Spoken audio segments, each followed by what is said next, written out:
একটাই আমরা দেখছি গত কয়েক বছরে 5-6 বছরে গোটা রাজ্যটাকে পরিকল্পিতভাবে নেশায় ভাসিয়ে দেওয়া হচ্ছে এবং যার ফলে আমাদের রাজ্যের যুব সমাজ নতুন প্রজন্ম তাদেরকে অন্ধকারের দিকে ধাবিয়ে দিচ্ছে এবং একটা সমাজ একটা পরিবার প্রতিদিন আক্রান্ত হচ্ছেন, ধ্বংস হচ্ছেন। নীরব প্রশাসন, কোনো ব্যবস্থা নেই। লোক দেখানো, কিছুদিন পর পর কিছু নেশা আটক দেখাচ্ছেন। 2018 সালে ঘোষণা হয়েছিল নেশা মুক্তি কেন্দ্র, এখন বলছেন গোটা ভারতবর্ষের করিডোর, গোটা ভারতবর্ষের নেশা কেন্দ্র হচ্ছেন ত্রিপুরা।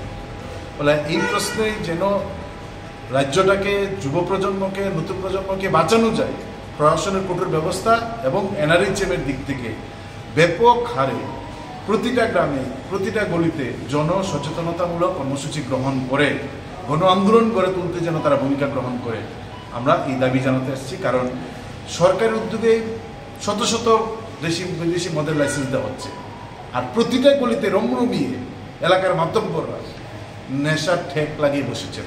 এমনকি এখন স্কুলের সামনেও নানা ধরনের নেশা সামগ্রী বিক্রি হচ্ছে।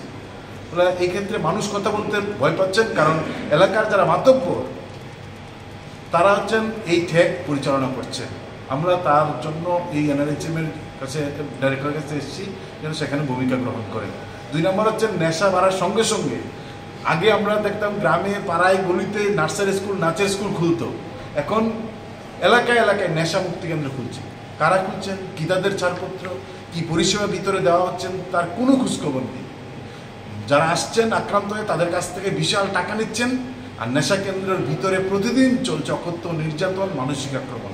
কোনো ডাক্তার নেই, কোনো নার্স নেই, কোনো আয়া নেই, কোনো সাইকোলজিস্ট নেই, কোনো ফিজিওথেরাপি নেই, কোনো যোগার টিচার নেই, যা যা থাকার কথা কোনো কিছু নেই। শুধুমাত্র মোটা টাকা তাদের কাছ থেকে নিচ্ছেন, কোনো পরিষেবা দিচ্ছেন না। বরং ভালো হতে যারা যাচ্ছেন তারা বেশিরভাগই বরং আরও খারাপ হয়ে ঘরে ফিরছেন, কারো কারো মৃতদেহ বাড়িতে ফিরছে। তারপর সেখানে শারীরিক আক্রমণ চলে ব্যাপকভাবে। বেশ কিছু ঘটনা গত কয়েকদিন যাবৎ পত্রপত্রিকায় লেখালেখি চলছে।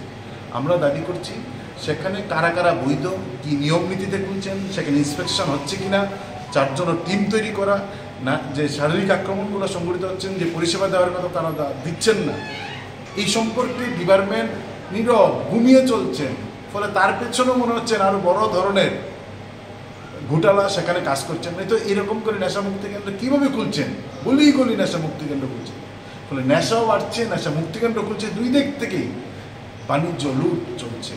ফলে এই নেশা মুক্তি কেন্দ্র সম্পর্কেও একটা কারা কারা বৈধ, তার মধ্যে পরিষেবা আছে কিনা, সেই প্রশ্ন যেন এনআরএইচএম ডিপার্টমেন্ট তার ভূমিকা গ্রহণ করে দাবি জানাতে আমরা এখানে এসেছি।